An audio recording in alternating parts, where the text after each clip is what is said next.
Ellarigu Namaskara, and I hope you all are doing good. Welcome back to the Little Things, and today's video is going to be about getting your educational credential assessment, that is ECA, done for the express entry. First things first, if you are someone who has completed your education from Canada, then there's no necessity for you to get your ECA done. However, in most of the cases, the people who are applying for express entry would have completed their education outside of Canada. So in such cases, the reason why you will have to get your ECA done is because A, to make sure your education is a valid one, and B, to find out the Canadian equivalency of your education. Based on the ECA, you will be given specific points for your education which will be used in determining your CRS score. Next comes the question, how do I get my ECA done? For that, you will have to first decide from where do you want to get it done from. I know the most popular choice is WES, and frankly speaking, when I got my ECA done way back in October 2018, my consultant just told me that there's this organization called WES from where you'll have to get it done. Now, I didn't know that there were other organizations as well from where I could have got it done from. Thanks to my own lack of research as well, and thankfully it did not backfire me, and moreover, back then it would have been the best choice I could have made. But in today's scenario, we all know how things have changed. The increased CRS cutoff score, the changes in WES policies, and their increased processing time as well. So I think it would be better if we are aware of all the choices available and then make an informed decision. So there are 6 designated organizations other than WES who can do ECA, and these are CES, IQAS, ICES, ICAS, Medical Council of Canada, and Pharmacy Examining Board of Canada. Now, the initial 5 are good to do the assessment of most of the educational categories. However, if your primary occupation is that of a physician, then you will have to go for Medical Council of Canada, and if it is pharmacist, then you will have to get it done from the Pharmacy Examining Board of Canada.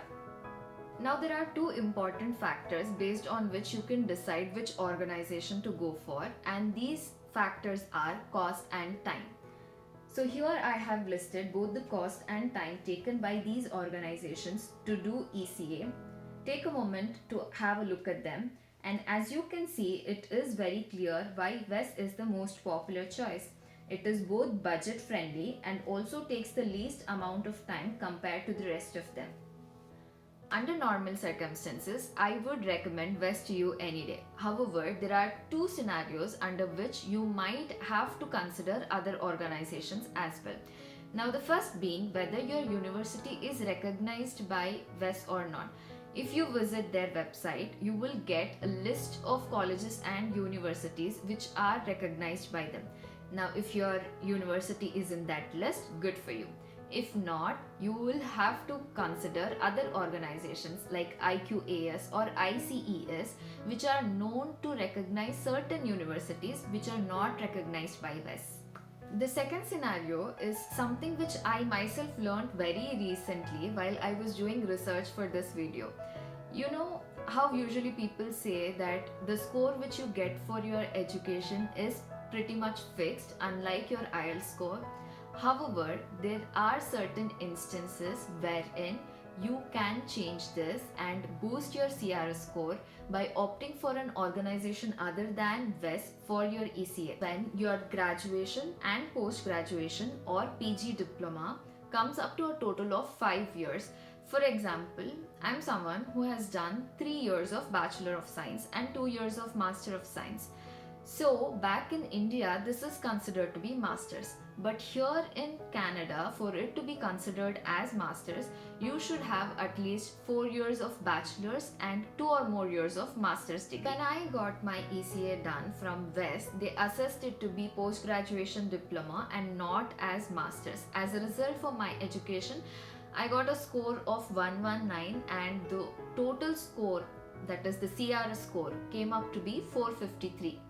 Now, we all know in today's scenario wherein the cutoff score is hovering somewhere around 470, I would have never got an invite So should we just say bye to our dream of getting Canadian PR, or just pray and wait that hopefully the CRS cutoff score will come down, which may or may not happen?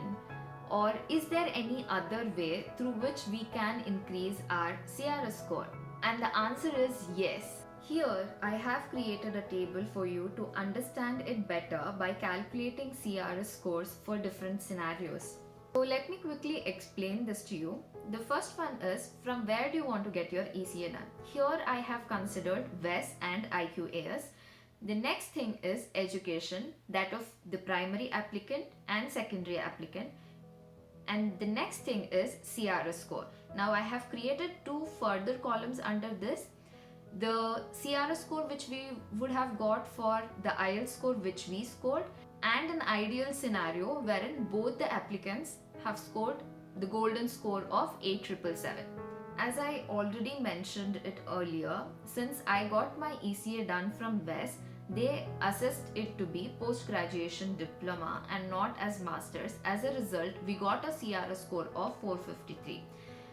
In case if we had got even my husband's ECA done, then since he has done his bachelor's, we would have got a score of 461. And I've also included another situation wherein both the primary and secondary applicants would have done their masters. For them, the CRS score would come up to 464. Now in case if we had opted for IQAS instead of WES, then they would have assessed my education to be that of 1 year masters. As a result, I would have got a CRS score of 460. And if we had got even my husband's education assessed, then our CRS score would come up to 468. And in the case where both the primary and secondary applicants have completed their masters, your score can go up to 472 if both of you manage to get an IELTS score of 8777. As you can see, by opting for IQAS instead of WES, our CRS score went from 453 to 468, and if we both manage to get an IELTS score of 8777, then we will get a score of 470. I hope this video will help you out when you're deciding from where you want to get your ECA done. If yes, please do like, share and subscribe to the channel. That's it for the day guys, and I hope to see you all soon in my next video. I wish for all of us to be blessed with abundant love, peace and happiness. Take care and always remember, life's all about the little things.